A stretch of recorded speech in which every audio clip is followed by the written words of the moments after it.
Eu queria convidar você a abrir a sua Bíblia comigo na carta de Paulo aos Efésios, capítulo 1.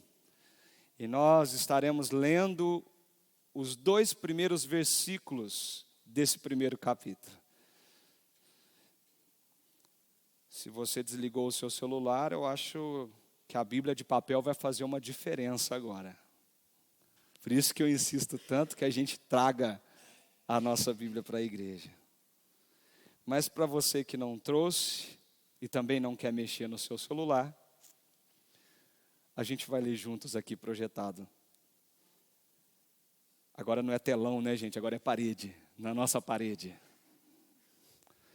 Vamos ler a palavra do Senhor, os 2 primeiros versículos do capítulo 1 de Efésios, que diz o seguinte, ouça com atenção.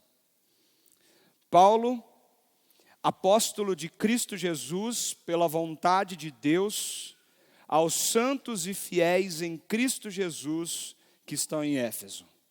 A vocês, graça e paz, da parte de Deus, nosso Pai, e do Senhor, Jesus Cristo. Eu queria ler mais uma vez. Paulo, apóstolo de Cristo Jesus, pela vontade de Deus, aos santos e fiéis em Cristo Jesus, que estão em Éfeso. A vocês, graça e paz, da parte de Deus, nosso Pai, e do Senhor, Jesus Cristo.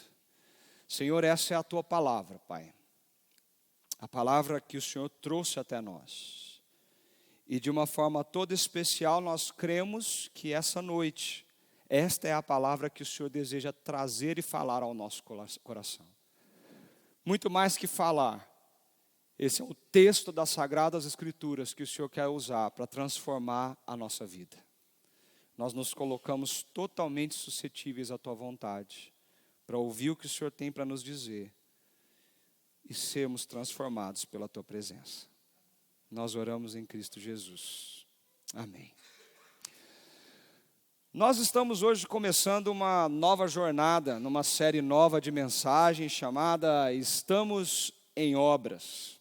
E o motivo disso é simples, porque nós estamos em obra mesmo. Se você olhar para a nossa igreja, ainda tem poeirinha de tijolo ainda em algum cantinho espalhado que o aspirador não tirou, ainda tem pedaços da parede a serem reparadas com a tinta, com a massa, o palco ainda está sem carpete, tem fio pendurado para tudo quanto é lado que ainda não foi cortado, placas a serem colocadas, a igreja já está bonita, mas ainda não acabou. É um processo que nós estamos aqui vivendo de trazer o que Deus está fazendo nesse momento da igreja conosco. Mas não é só a nossa igreja, templo físico, nosso edifício que está em obras. Cada um de nós estamos em obras. Isso é uma realidade bíblica da nossa vida. Nós não estamos completos, nós não estamos acabados.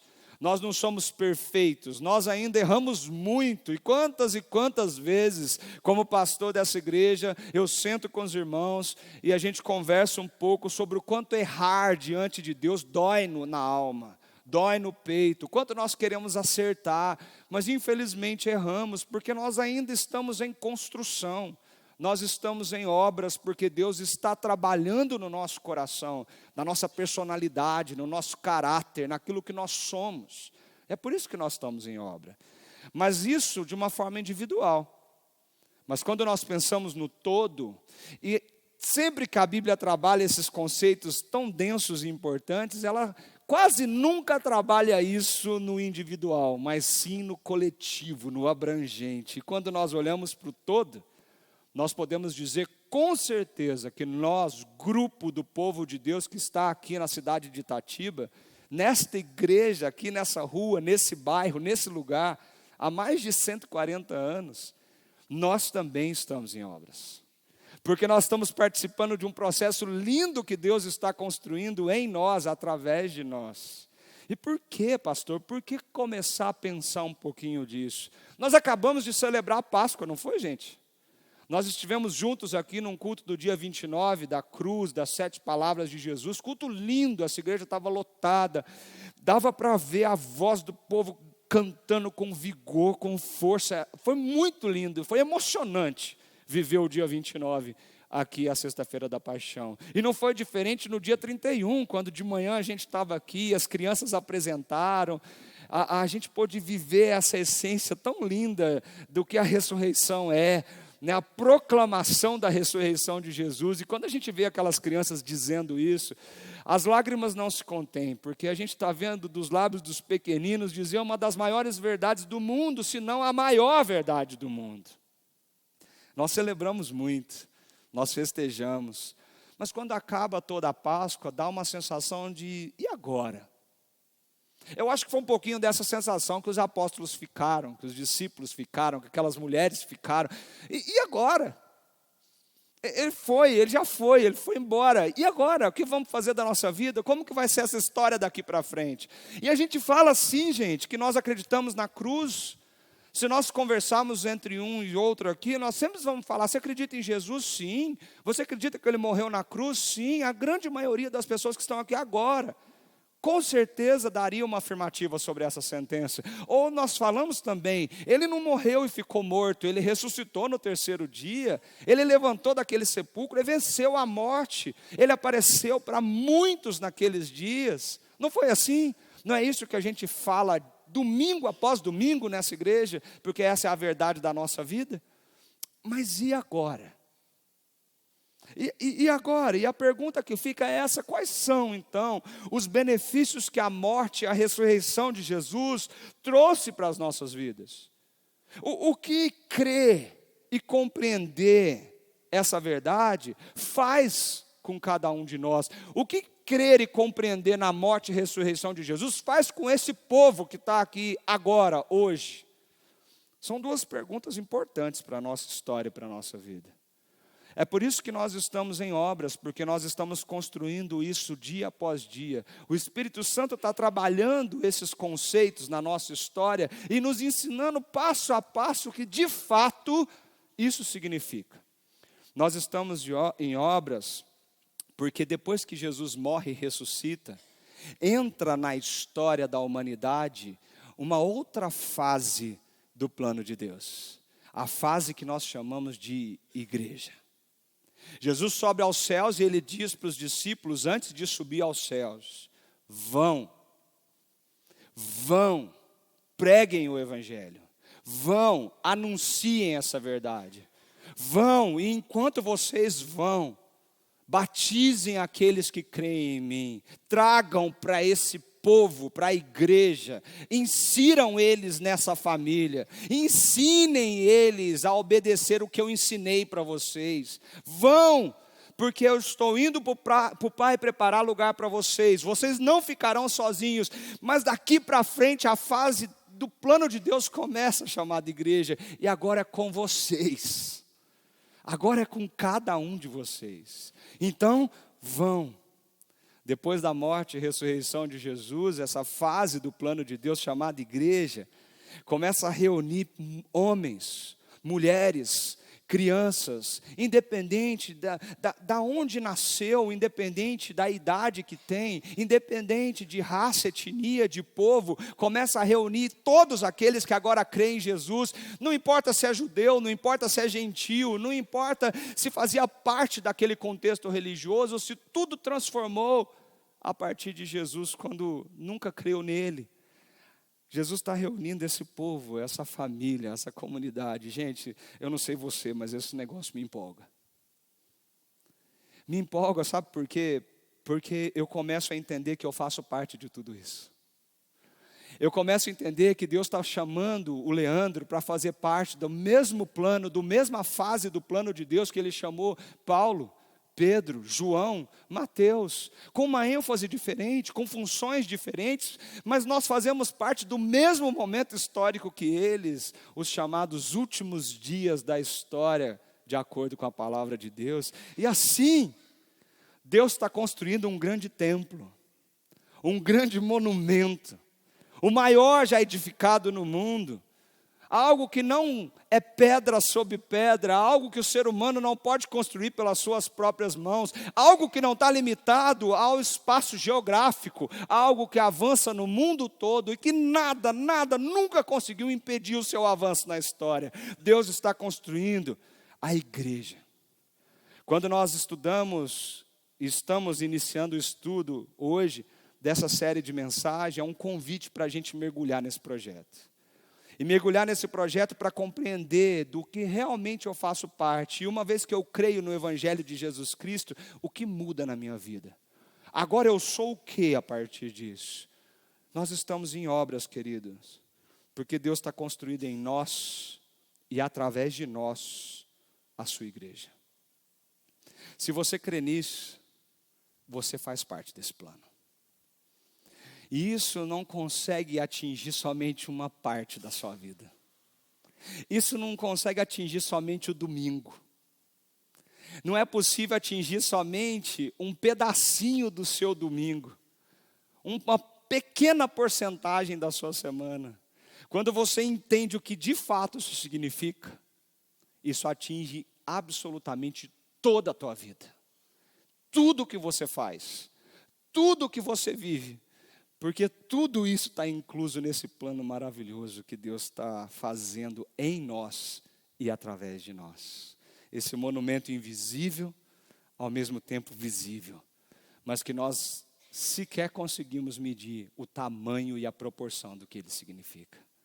Para isso eu quero te convidar para essa viagem na carta de Paulo aos Efésios. Nós vamos a partir desse domingo olhar para essa carta. E eu não estou com pressa, então eu poderia falar, vão ser 6 domingos, porque a carta tem 6 capítulos, mas eu não estou com pressa. O importante é a gente olhar para essa carta e entender e absorver a grandeza, a densidade e a profundidade do que ela traz para a gente, diante desse tema proposto. A carta de Paulo aos Efésios é uma das cartas mais importantes escritas por Paulo, trazendo à tona os conceitos da eclesiologia paulina. É o conceito de Paulo sobre o que significa igreja, eclesiologia, o estudo do que significa ser igreja. E por isso essa carta, por isso nós escolhemos essa carta. A carta de Efésios é considerada uma das cartas de Paulo como cartas da prisão. Porque Paulo escreve essa carta depois de passar por muitas coisas. Se você lê Atos dos Apóstolos, depois do capítulo 9, quando Paulo encontra-se com Jesus no caminho de Damasco, o próprio Cristo o chama para ser apóstolo. Paulo, a partir de então, enfrentou muitas coisas.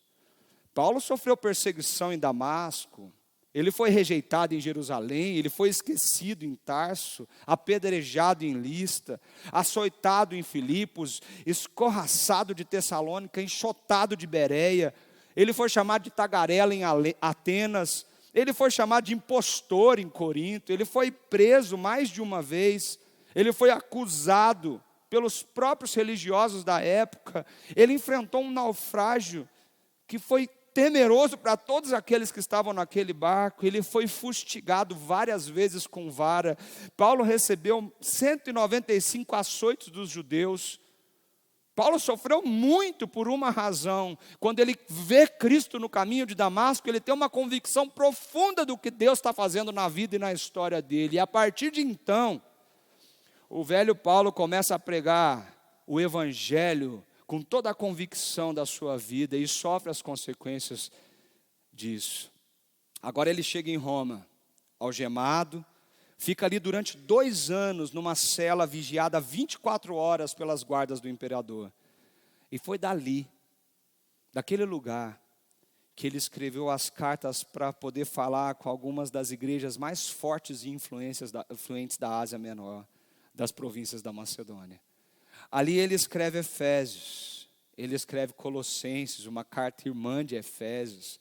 Ali ele escreve algumas outros escritos que trazem essa vida do Evangelho e tenta comunicar tudo isso para aquele povo. Mas Paulo descobre que aqueles irmãos de Efésios estavam muito tristes por causa da prisão dele. Você imagina, gente, foram 3 anos daquele pastorzão ali presente naquela cidade. Pensa num pastorzão. era Paulo. Paulo subia, falava, ensinava, todo mundo queria sentar para ouvir o que ele tinha para dizer. Afinal de contas, o evangelho na vida de Paulo não era uma coisa só da boca para fora, era algo vívido, algo vivido, de pele, testemunho o tempo todo, porque foram incontáveis as coisas que aconteceram com Paulo, em Paulo. Quando Paulo descobre que aquela igreja estava triste, ele resolve escrever uma carta para aquela igreja. E essa carta que nós vamos começar a estudar hoje, essa carta, ela mostra que Paulo está tentando desenvolver algo muito importante para aqueles irmãos. É como se Paulo estivesse dizendo para eles, irmãos, não fiquem tristes. Sabe por quê? Porque tudo isso que está acontecendo comigo faz parte de um plano maior. De um plano do que Deus está construindo. Faz parte desse monumento de que Deus está edificando e levantando dia após dia. Sim, cada açoite, cada varada que eu levei, cada xingamento que eu levei, cada humilhação que eu passei, faz parte do que Deus está fazendo, construindo, o que Deus está levantando no mundo. Então não fique triste, participem comigo desse sofrimento, porque esse sofrimento também faz parte do que Deus está fazendo. E nessa carta ele tenta mostrar isso para esses irmãos. Entendam que a igreja é um projeto de Deus. Não é um projeto dos homens, não é um projeto de orgulho, de prepotência, de vaidade humana. A igreja sempre foi um grande projeto de Deus. E Paulo está dizendo, então continuem sendo igreja com todo o vigor do seu coração, porque você faz parte desse grande projeto que Deus está construindo. E o tema da carta é exatamente esse. A igreja de Cristo é a execução do grande projeto de redenção de que Deus iniciou na eternidade. Essa carta trata da igreja como glorioso propósito de Deus, sendo cumprido hoje, aqui e agora.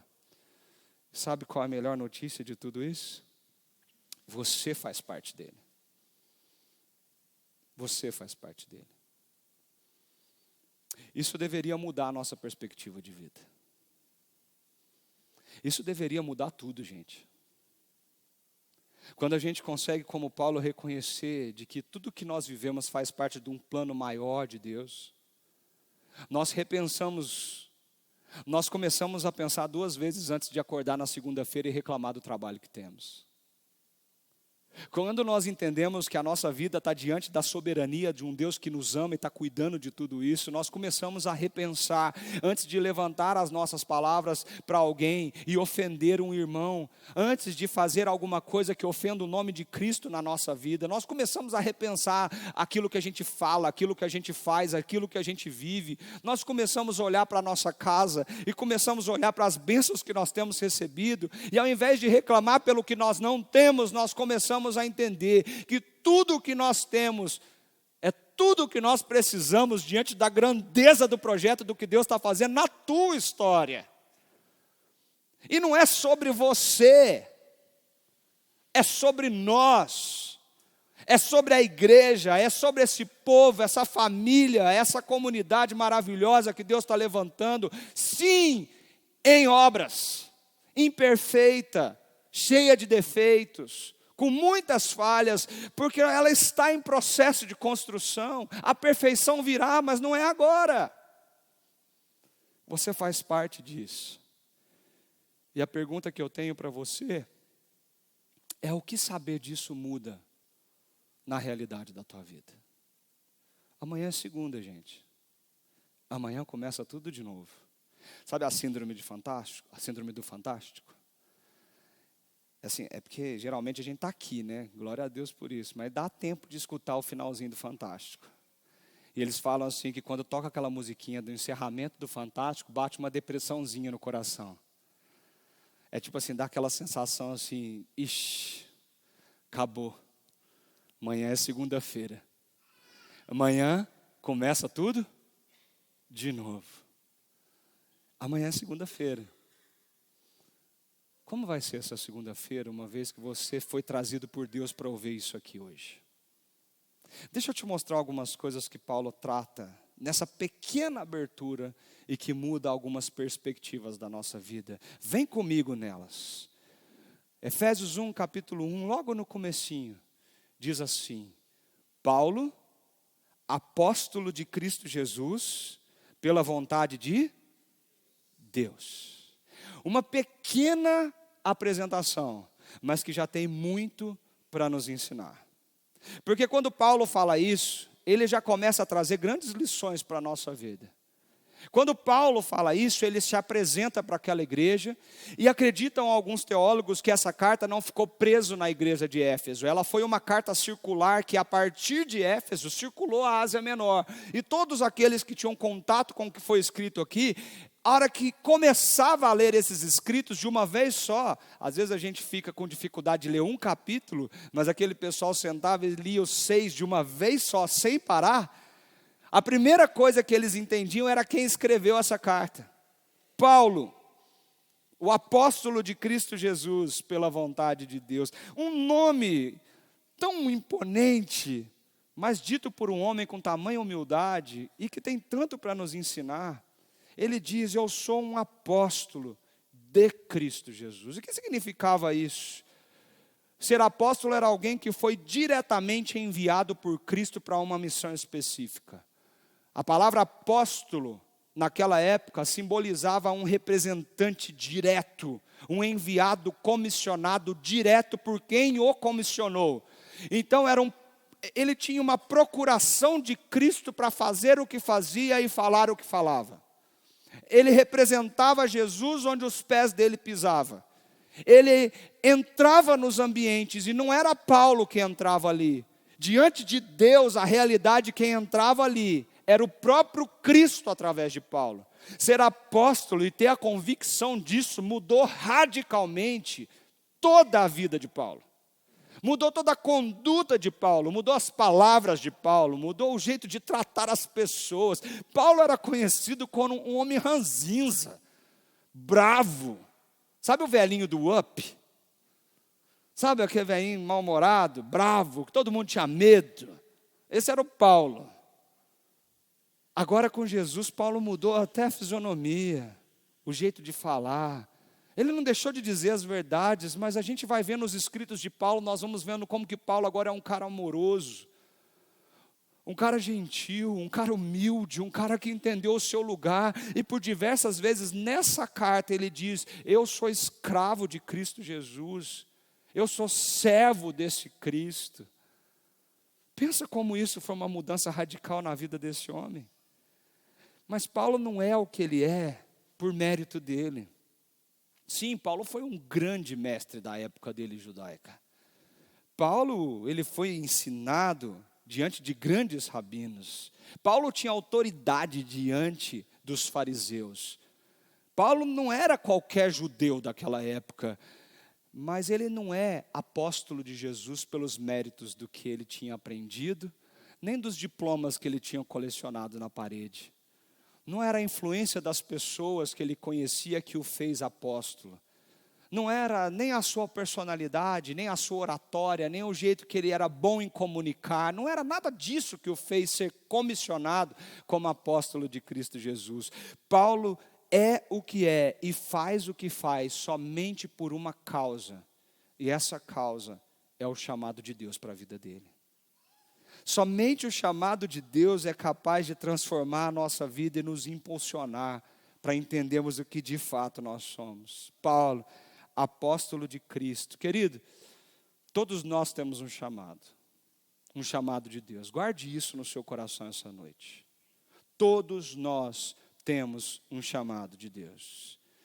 Nós não somos chamados mais para ser apóstolos. E que fique bem claro isso aqui na nossa igreja. Apóstolo é alguém comissionado diretamente pelo Cristo ressurreto.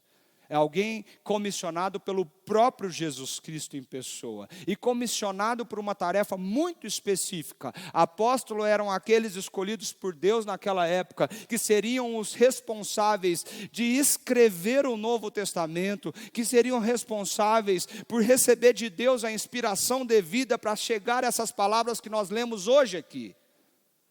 Esses eram os apóstolos. O que a turma tem chamado de apóstolo hoje em dia são títulos de nobreza evangélica, mas que não necessariamente condiz com o que a Bíblia diz sobre o apostolado paulino, de Pedro e de todos os outros. Não, Deus não nos chama mais para ser apóstolos na igreja. Mas todos nós temos um chamado. Todos, sem exceção. Do mais novo nesse auditório, ao mais idoso nesse auditório, todos nós temos um chamado. A começar de sermos representantes de Jesus. Todos nós representamos o Cristo Jesus nesse mundo. Todos nós somos embaixadores de Cristo, conforme a palavra nos diz. Todos nós refletimos aquilo que Ele é, onde nós estamos e naquilo que fazemos. Não é pelo nosso mérito, nós não merecemos. Não tem nada que nos qualifica para esse chamado. Não existe nada na sua vida. Ah, pastor, mas eu sou tão bonzinho. Não, querido. A sua bondade não é nada diante do tamanho do chamado que Deus tem para a sua vida. Não é mérito seu, mas Cristo olhou para cada um de nós e disse: você é meu, e onde você estiver, eu estarei. Onde você estiver, eu estarei. Quando você abrir a sua boca, ali eu vou estar junto. Quando você fizer um gesto de compaixão com alguém, sou eu que vou estar fazendo isso através de você.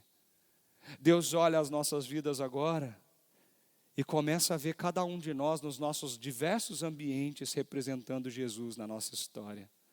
Então, querida, amanhã, segunda-feira, quando você estiver no seu trabalho, quando a Thaís entrar ali na barbearia, não é a Thaís que vai estar lá. É Jesus Cristo através dela entrando naquele lugar. Quando a Geisa sentar na sala dela para mais um dia de lutas e desafios, não é a Geisa que vai estar ali.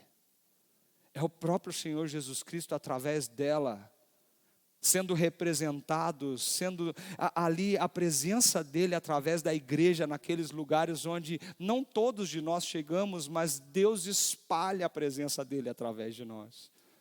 Isso deveria mudar radicalmente e ressignificar completamente a nossa história.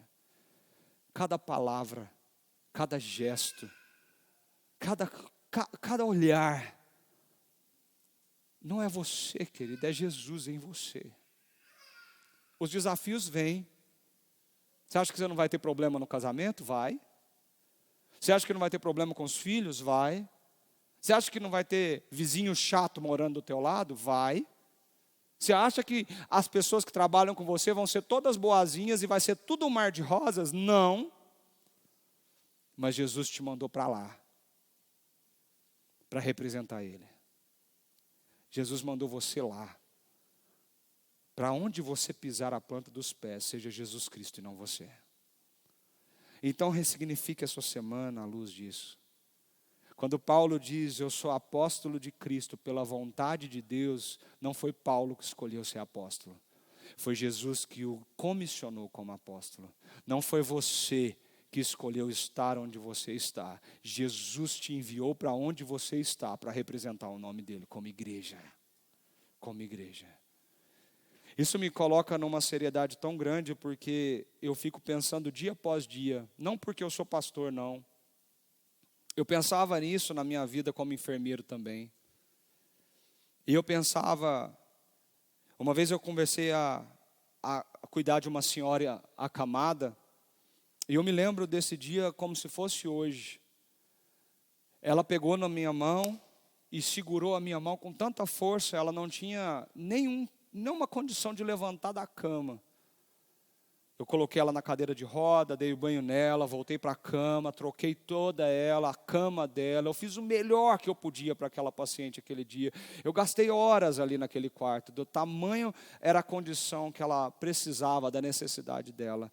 No final daquilo, ela segura a minha mão com toda a força e ela diz para mim assim, muito obrigado pelo que você fez por mim. Eu comecei a chorar e disse para ela assim, minha querida, não sou eu. Jesus está cuidando de você. Parece prepotência da minha parte dizer uma coisa dessa.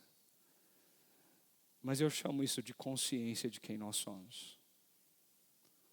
Quando você estiver assinando esse documento, quando você estiver prescrevendo alguma coisa, fazendo um grande projeto, telefonando para alguém, limpando a casa, lavando a louça, passando roupa, cuidando dos filhos. Seja Jesus onde você está. Porque a ideia dessa carta aí de Paulo é mostrar uma ênfase para nós. Ele diz para aquela igreja que nós somos santos e fiéis vivendo em Cristo. É isso que o versículo 1 diz para quem ele está escrevendo. Aos santos e fiéis em Cristo Jesus que estão em Éfeso. Presta atenção nisso. Essa frase aqui começa a chamar minha atenção. Porque aos santos e fiéis em Cristo Jesus que estão em Éfeso é o destinatário de Paulo. E aquelas pessoas estão alocadas naquela cidade. Talvez porque nasceram ali, talvez porque foram trabalhar ali, talvez porque as circunstâncias da vida a levaram para lá. Eu não sei, os planos de Deus estão em ação. Você está aqui em Itatiba hoje porque talvez você nasceu aqui, ou talvez você veio trabalhar aqui, ou talvez, dos planos de Deus, você simplesmente veio para cá. Eu converso com pessoas que falam assim: pastor, eu queria uma cidade mais tranquila para morar. Eu olhei no mapa, eu pensei Campinas, Jundiaí, Louveira, e foi. Mas de repente eu olhei Itatiba, gostei e aqui estou, não sei o que eu estou fazendo aqui. Eu falo para essa pessoa: eu sei. Jesus te trouxe para cá. Aquela cidade não era uma cidade normal, gente. A cidade de Éfeso era a capital da Ásia Menor, era uma metrópole daquele lugar. Era uma área extensa, 300 mil habitantes. Para nós nem parece tanto. Dá mais que o dobro da nossa cidade, mas não parece tanto. Eu que morei em São Paulo, quando olho 300 mil habitantes, eu falo: nossa, é desse tamanhozinho, né? Mas quando a gente olha para aquela história, naquele momento histórico, naquela época, 300 mil habitantes, era uma cidade imensa, imensa. Era uma cidade que tinha muita gente, um centro cultural, um centro religioso, um lugar de adoração muito forte, um lugar que pulsava pessoas diferentes de todos os lugares daquele continente, pessoas que passavam dali de todas as formas. Em Éfeso, tinha ali o templo da deusa Diana, considerado uma das 7 maravilhas do mundo antigo. Isso era de muito, mas muito orgulho para aquela cidade, porque não era qualquer templo, era um monumento, era um edifício lindo, era muito grande para aquela época. A pessoa ia para Éfeso, e onde ela ia visitar? Se você vai para Paris, você quer ver o quê? A torre, não é? Você vai para os Estados Unidos, talvez em Nova York, você quer ver o parque, você quer ver alguns daqueles grandes prédios. E a gente tem essas referências. Se você fosse para Éfeso, o que você queria ver? O templo de Diana. Ah, mas eu sou crente, faz mal, você vai ter que ir lá. Para ver aquele negócio bonito, aquele negócio que era construído. Éfeso era aquilo, era lá que ele estava, 1.600 metros de altitude era localizado aquele templo. Qualquer lugar da cidade você olhava e via aquela construção. Levou mais de 250 anos para ser construído. Quando Paulo chegou lá, o templo já tinha mais de 300 anos de construção. Você imagina isso? É aquele deslumbre quando a gente fica diante das pirâmides do Egito e fala assim: quem construiu isso? Porque não tinha empilhadeira, não tinha guincho, não tinha, era homem, é braço, carrega, coloca pedra, pega a pedra, carrega, coloca pedra. Paulo estava ali, naquela cidade, diante daquela pulsar de tudo isso. Mas deixa eu falar uma coisa para vocês. Existia em Éfeso uma igreja pulsante e forte. O grande monumento de Éfeso não era o templo de Diana. O grande monumento de Éfeso era essa igreja que estava crescendo e sendo construída por Deus. A igreja de Jesus Cristo estava em Éfeso. A igreja de Jesus Cristo está em Itatiba. A igreja de Jesus Cristo não é simplesmente a igreja presbiteriana de Itatiba. A igreja de Jesus Cristo é muito maior do que isso. Nós somos um pequeno tijolo desse monumento, colocado por Deus nesse lugar, para ser usado por Deus aqui, nessa rua e nessa cidade. Mas nós somos cidadão do mundo porque estamos em Itatiba. E somos cidadão do céu porque nós estamos em Cristo. A consciência disso muda a nossa realidade também. Porque se representamos Cristo individualmente onde nós estamos, agora como igreja dessa cidade, nós estamos conscientes que nós não somos simplesmente parte de uma grande denominação brasileira. Nós somos parte de uma grande igreja, um grande povo e uma grande comunidade que está sendo formada por Deus. A igreja de Jesus Cristo está aqui, gente. Quando nós estamos juntos, não é somente mais um evento, é o corpo de Cristo reunido nesse lugar. Eu não consigo assimilar essa verdade e olhar para os cultos da nossa igreja e não ver o impacto que isso traz para cá. Quando a gente canta Santo, Santo, Santo é o Senhor, o Deus onipotente, essa frase não pode sair do nosso coração como se fosse só uma parte do ritual que você veio prestar essa noite. Quando a gente está aqui e a gente fala, feche os seus olhos, ore e fale com Jesus, esse negócio não pode ser tão vazio que você fecha o olho porque o pastor está mandando, mas a sua mente está divagando nos vários problemas que você tem na vida. Quando nós estamos aqui diante da palavra de Deus, nosso pensamento vai embora, pensando que hora que eu vou embora, que hora que eu vou deitar na minha cama, quando que eu vou resolver isso ou aquilo, mas nós estamos aqui como igreja de Jesus. Então, igreja de Jesus, que é você, isso aqui impacta não só o nosso coração, mas impacta tudo que a gente é.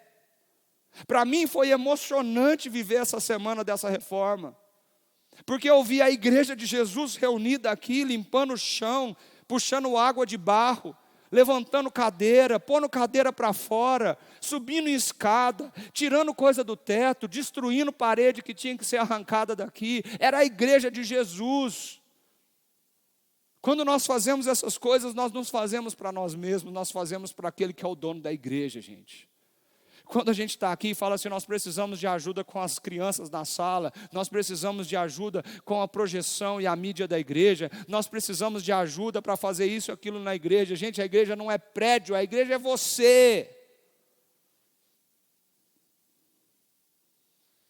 Nós não estamos aqui para simplesmente sentar nessa cadeira e consumir esse momento. Nós estamos aqui para ser igreja e viver isso nessa cidade intensamente. E Deus te trouxe para essa igreja pela vontade dEle. Foi Deus que te colocou aqui. É Deus que está fazendo e produzindo tudo isso em você. E Paulo diz, vocês estão em Éfeso, mas vocês estão em Cristo. Essa expressão em Cristo é uma expressão que aparece muito em Paulo. Muito nessa carta. Porque ela expressa o fundamento de tudo que a gente é e tudo que a gente foi chamado a ser. Em Cristo resume tudo que Deus está construindo em nós. Tudo que nós fazemos, nós estamos nele, nós fomos chamados para ele, nós nos movemos nele, nós existimos nele. Tudo que falamos, pensamos e fazemos está onde? Nele. Então qualquer plano, qualquer decisão da sua vida precisa ser pautada e tomada diante de quem? Dele. Ah, pastor, mas Deus não tem nada a ver com isso. Eu vou vender um terreno que eu comprei há 10 anos atrás. O que Deus tem a ver com isso? E pasmem, eu escuto crente dizer para mim que Deus está ocupado demais para estar preocupado com o terreno que ele tem que vender. Deus é o primeiro que precisa ser consultado. Deus é o primeiro que precisa ser colocado em evidência nos projetos da sua vida. Quantas decisões nós tomamos não em Cristo, mas por nós mesmos. A gente precisa parar com essa história, gente, em nome de Jesus, de que agora é só orar, pastor. Como se a oração fosse a última coisa e o último recurso da nossa vida. Já ouviu essa frase? Ah, pastor, os médicos desenganaram, agora só oração mesmo. A gente esvazia isso como se, já tentamos de tudo, agora é só oração. Vamos pôr na mão de Deus, né? Deus não é o último recurso, queridos, Deus é o primeiro. Deus vem antes de tudo na tua vida. Você quer começar uma faculdade? O primeiro a ser perguntado sobre isso tem que ser Deus. Você quer mudar de trabalho? Coloque isso diante de Deus. Se mova e exista em Cristo Jesus. Nós batemos cabeça, porque nós estamos aí vivendo a nossa vida esquecendo dessa realidade. Nós estamos sofrendo penosamente as consequências disso na nossa vida, porque nós estamos tentando fazer tudo pela nossa força, pela nossa vontade. O centro das nossas decisões, as justificativas dela não é estar em Cristo, mas são justificativas pessoais das nossas vaidades, dos nossos desejos. Eu quero estar nesse lugar, não é porque Jesus me mandou lá, é porque lá é melhor.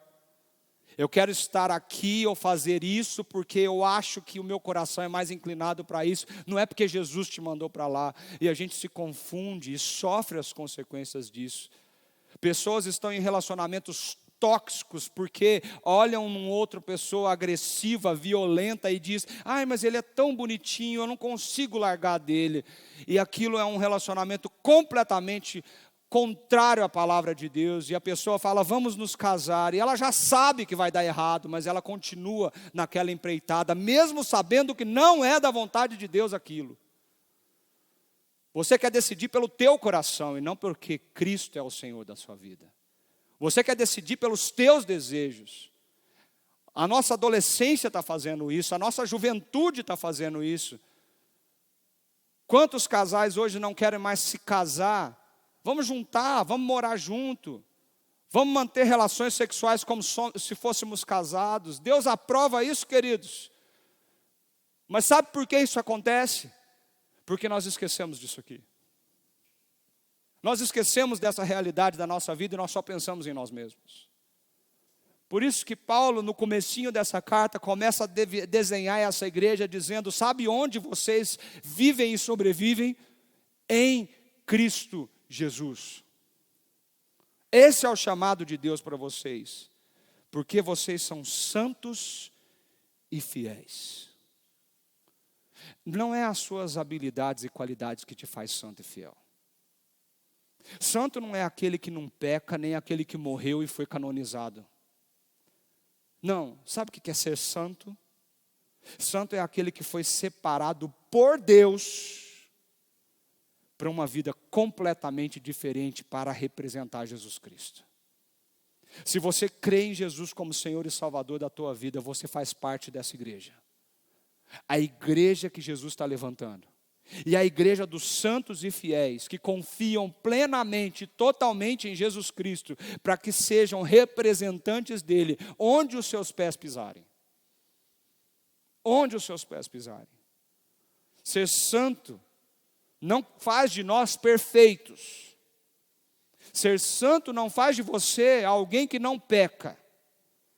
Mas quando entendemos a realidade que somos santos e fiéis em Jesus, Ele é perfeito. Ele não peca. E Ele está fazendo isso em nós. Ele está transformando o nosso coração a cada dia. É por isso que a gente está em obra, gente. Essa igreja é perfeita? Não. Essa igreja tem defeito? Tem.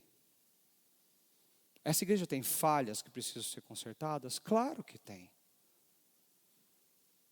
Mas sabe quem está fazendo tudo isso? Jesus Cristo. Você é perfeito? Não. Você tem falhas? Sim. As lutas são difíceis. Mas você está em obras. E quem está construindo isso na tua vida é o Criador do universo. O que são os nossos problemas para quem tem Gênesis 1 e 2 no seu currículo, gente? O que é aquilo que a gente enfrenta no nosso dia a dia? Quão pequeno é isso diante de um Deus que fez absolutamente tudo o que existe? Você percebe a grandeza do nosso Deus e o quanto nós desprezamos a realidade disso aqui? Ser igreja é ser chamado para ser santo e fiel. E a fidelidade vai exigir de você um preço. Porque quando você for desafiado a mentir no seu trabalho, Ser fiel a Jesus é dizer, não, eu não posso fazer isso. Mas você não pode, por quê? Porque o pastor mandou? Não, eu não posso porque eu represento aquele que não mente. Entenderam? Você pode sonegar esse imposto aqui, pode não pagar essa conta aqui, dá um jeitinho. Você pode fazer isso como igreja, querido. É assim que Jesus faria se estivesse aqui, vivendo nos nossos dias, em carne e osso. Mas agora Ele vive em você, e através de você, e você representa Ele. O que você faz de errado fere o nome de Cristo no nosso mundo. Quando a igreja é envergonhada pelos escândalos que nós estamos vendo aí fora, é o nome de Cristo que está sendo envergonhado no mundo. Então, nós devemos sim pensar muito sobre a seriedade do que é ser santo em obras e fiel até o fim. A nossa fidelidade vai ser testada e provada todo dia. Todo dia. Todo dia vai ter um fogo aquecendo as nossas mãos e alguém como Pedro viveu para dizer, lá, você é um deles. E você vai tentar no seu coração dizer, não é isso, ser crente não é isso, não é essa caretice que você está vendo por aí, não é bem isso. As nossas faculdades, os nossos locais de ensino, as nossas escolas estão cada vez mais sendo testes vivos dessa fidelidade a Jesus Cristo. Eu pergunto para você, entender que você é santo e fiel em Cristo Jesus, que está na igreja de Cristo Jesus em Itatiba, muda o que na tua realidade de vida? Mas como, pastor? Como que nós conseguiremos viver tudo isso? Em Cristo, nós seguimos por sua graça e por sua paz. Em Cristo, nós seguimos por sua graça e por sua paz. Você consegue ler comigo bem alto o que está escrito aqui? Vamos ler juntos? A vocês, graça e paz da parte de Deus, nosso Pai, e do Senhor Jesus Cristo. Logo na saudação de Paulo, ele olha para aquela igreja e assina o documento. Quem está escrevendo para vocês é Paulo, apóstolo de Jesus, enviado de Jesus, e pela vontade do Pai. Depois ele mostra para quem ele está escrevendo. A vocês que são os santos e fiéis que estão em Cristo Jesus, em Éfeso. Mas o que Paulo deseja e mostra nesse versículo 2 da carta? Porque diante de tantos desafios que a fidelidade e a santidade nos traz, como nós vamos conseguir sobreviver a tudo isso? E Paulo trabalha isso dizendo, vocês já têm o que vocês precisam. E eu desejo que isso aumente mais e mais na vida de vocês. E ele fala que o que deseja para aquela igreja são duas palavras muito simples e muito usadas na boca de muito crente, mas que tem um significado extremamente profundo. Eu desejo para vocês graça e paz. A gente não pode deixar essa saudação se tornar e aí, irmão, beleza? Tudo bem contigo? Porque quando nós dizemos graça e paz um para o outro, como Paulo diz, nós estamos abençoando a vida do outro, nós estamos proclamando uma bênção sobre ele, nós estamos declarando uma bênção sobre a vida da pessoa, que a graça e a paz esteja com você. Que graça, que paz. Graça é um movimento de Deus na nossa direção em Cristo Jesus. Graça é o movimento que Deus fez quando Ele olhou para mim e para você, quando a gente estava lá diante do grande templo da deusa Diana, ou de qualquer deuses falsos espalhados por esse mundo, e Ele olhou para você e te trouxe de lá e tornou a consciência do seu coração uma consciência real sobre o que Ele é e o que Ele está fazendo na vida. Não foi você que fez isso. Jesus disse, não foste vós que escolheste a mim, eu escolhi vocês. Eu escolhi vocês. Tudo que nós temos na nossa vida é pela graça de Deus. Não são os nossos méritos. Não são as nossas habilidades. Gente, é muito difícil ser um bom marido. é muito difícil ser uma esposa, é muito difícil ser um bom pai e mãe. Quantos de nós aqui, na criação dos nossos filhos, algum dia já disse assim: nossa, mas está difícil, eu não sei o que fazer. É muito difícil ser um bom servo, um bom trabalhador, é muito difícil ser cristão. Paulo sabia disso. E pedagogicamente, Paulo divide essa carta em duas partes. Primeiro ele mostra o que o Evangelho é, e depois, na segunda metade, ele mostra o que saber que o Evangelho é provoca na nossa vida no dia a dia. E Paulo sabia que seria difícil, mas ele disse: vocês só vão conseguir viver tudo isso que vem pela frente diante da graça de Deus. É ela que te capacita. Paulo está dizendo: tudo que você precisa, você já tem, querido. O Deus que te chamou, Ele vai dar para você, de graça, tudo o que você precisa em Cristo Jesus. Eu posso até consertar essa frase. O Deus que te chamou, já deu para você tudo o que você precisa para viver a vontade dEle. E não é pelo seu esforço, não é pelo tanto que você é bom. Quando você deseja que a graça de Deus alcance a vida do irmão, nós estamos pedindo a Deus, através de uma palavra, uma boa palavra, que o presente de Deus chegue na vida dele. Que a presença de Jesus, o amor, o perdão, essa misericórdia alcance o coração e a realidade do que ele está vivendo. Que é coisa mais preciosa do que isso para uma pessoa que está sofrendo? Que é coisa mais preciosa para uma pessoa sozinha, sentindo o peso da solidão na sua vida? Quando você olha e diz: o meu desejo para você não é que você fique rico e seja bem-sucedido na sociedade, porque você pode até se perder com isso. O meu desejo não é que você seja o homem ou a mulher mais sábia desse mundo. O meu desejo é que a presença de Deus nunca se ausente da tua vida. Que a graça de Deus te acompanhe. E a paz? A paz é essa inteireza, gente. Essa completude, o todo de Deus na tua vida. A palavra eirene aqui no grego, a palavra paz aqui no original, ela não tem uma denotação com sentido negativo, como se paz fosse a ausência de guerra, a ausência de aflição, a ausência de tribulação, a ausência de dificuldade, a ausência de aflição. O próprio Jesus disse para a gente o quê? No mundo vocês vão ter aflições. Mas sabe o que é paz? É o resto desse versículo. Mas tenha bom ânimo, porque eu já venci esse mundo. Mas tenha bom ânimo, porque em mim vocês vencem o mundo. Essa paz é a completude do que Deus é. Tem um teólogo que eu gosto que diz que essa paz é o sorriso de Deus que se faz presente no coração dos redimidos. A segurança da reconciliação por meio do sangue de Cristo. A verdadeira integridade e prosperidade espiritual é você viver aqui com os pés fincados na história, mas com o seu coração na esperança do que somos lá, nele, em Jesus Cristo.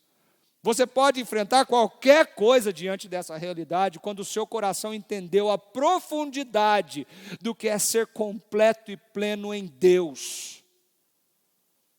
Você pode perder a sua riqueza, o seu nome, você pode ser humilhado, você pode ser chamado do que for pela sociedade, você pode passar as mazelas que o Evangelho pode trazer para cada um de nós. A nossa esperança não está no nosso sucesso, nas nossas conquistas aqui. A nossa esperança, a completude do que nós somos está em Jesus.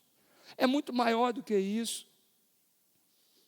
Jesus disse isso tantas vezes. Você pode até juntar tesouros aqui, onde a traça vai comer tudo isso. A ferrugem vai destruir tudo. O castelo que você vai construir pode vir ao chão com qualquer terremoto que acontecer. Jesus disse: você precisa aprender que a vida é muito mais do que isso. Você precisa aprender que você precisa investir sim na sua carreira, porque seus pés estão calcados na história. Mas você precisa investir muito mais naquilo que você é em Cristo Jesus.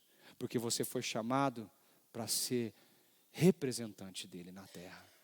Então Paulo diz que essa graça, que essa paz que vem de Deus, o nosso Pai, seja com vocês. E diante disso, eu só tenho a dizer que quando a gente olha para a Bíblia, às vezes a gente fala assim, eu não vou conseguir. E a Bíblia diz para mim e para você, você vai conseguir. Se você tiver fincado todas as suas convicções na graça e na paz de Jesus. Não é sobre você, é sobre Ele. Não é o que você consegue por si só, é o que Ele está fazendo em você. Você está em obra e faz parte desse grande monumento que está sendo edificado por Deus no mundo. Éfeso era muito imponente, uma cidade linda, uma cidade cheia de pessoas, uma cidade que tinha construções magníficas. Se você tiver a oportunidade de viajar para a Turquia, você vai ver que ainda existem escombros ali daquilo que foi Éfeso, a Éfeso antiga, e o tanto que isso é bonito. Mas Éfeso também era um lugar de muita escuridão, de trevas, de pecado, de engano do diabo, de paganismo de toda forma que a gente possa imaginar. Será que o evangelho, a igreja, teria chance num mundo hostil como esse, cheio de atrativos, cheio de tudo isso? Aquele templo magnífico, a maravilha do mundo construída naquela cidade, mas Paulo estava dizendo para aquela igreja o seguinte: o mais impressionante em Éfeso não é o edifício de pedra onde mora a deusa Diana. O mais impressionante em Éfeso é o edifício de carne e osso que Deus está construindo através dos crentes que vão se somando em Cristo Jesus e vivendo a sua vida como santo e fiel e entendendo que representam Jesus onde eles estão. Queridos, o mais impressionante no nosso mundo não são as construções lindas e maravilhosas que os homens estão fazendo. Nós vemos cada coisa por aí que é de cair o queixo.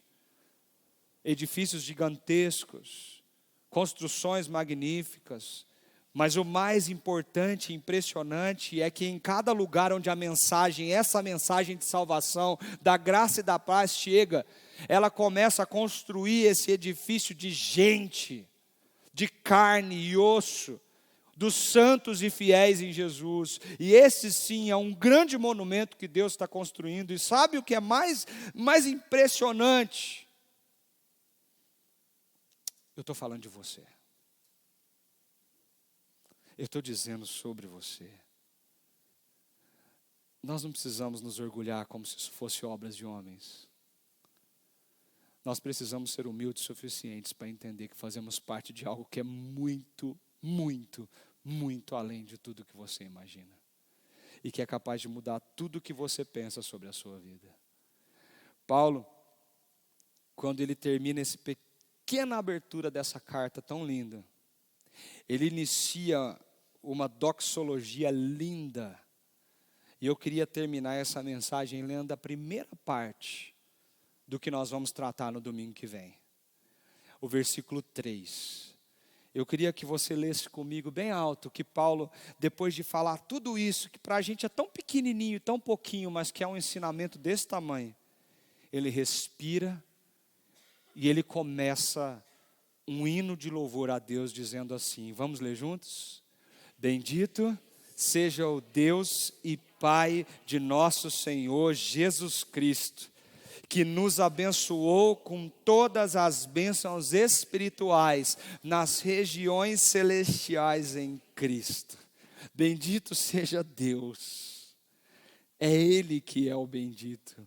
E Ele está construindo esse monumento. E Paulo diz, Ele já nos abençoou com todas as bênçãos espirituais nas regiões celestiais em Cristo Jesus.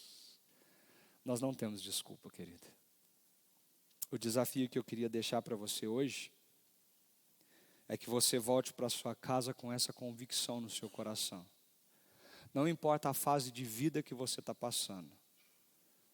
Se você já está aposentado, aposentada, se você está entrando numa universidade, se você já está no mercado de trabalho, se você está desempregado, desempregada, se você tem cuidado do seu lar com tanto afinco e carinho, se você se dedica exclusivamente para a maternidade ou paternidade, eu não sei que fase de vida você está vivendo. Seja Jesus onde você estiver. Seja igreja, porque foi isso que Deus te chamou para ser. E como vamos responder a tudo isso? eu queria convidar você a fechar os seus olhos. Porque essa resposta é tua. Essa resposta é você que precisa trazer para o Senhor essa noite. Diante dessa realidade e desse grande desafio, de capacitado pela graça e paz do nosso Senhor Jesus Cristo, estar em Cristo como santo e fiel até o fim. Talvez agora você precise olhar para Ele e dizer: Senhor, eu preciso te pedir perdão. Porque eu tenho vivido a minha vida de um jeito distante dessa realidade de estar em Cristo Jesus. Eu tenho tomado as minhas decisões pelas minhas vaidades e não com o Senhor. Eu tenho feito movimentos da minha vida pelo meu prazer e os meus desejos e não pelo aquilo que o Senhor deseja e quer. Talvez nós precisamos hoje, diante de Deus, dizer: Senhor, nos perdoe como igreja.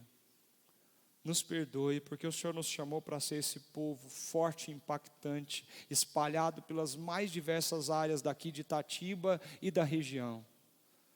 Quando entramos no hospital, quando entramos na sala de aula, quando entramos nos escritórios, quando entramos nos lares, quando entramos nas famílias que nós servimos, quando nós cuidamos da nossa casa e da nossa família, nós precisamos do Teu perdão, porque nós esquecemos do Senhor e pensamos somente em nós.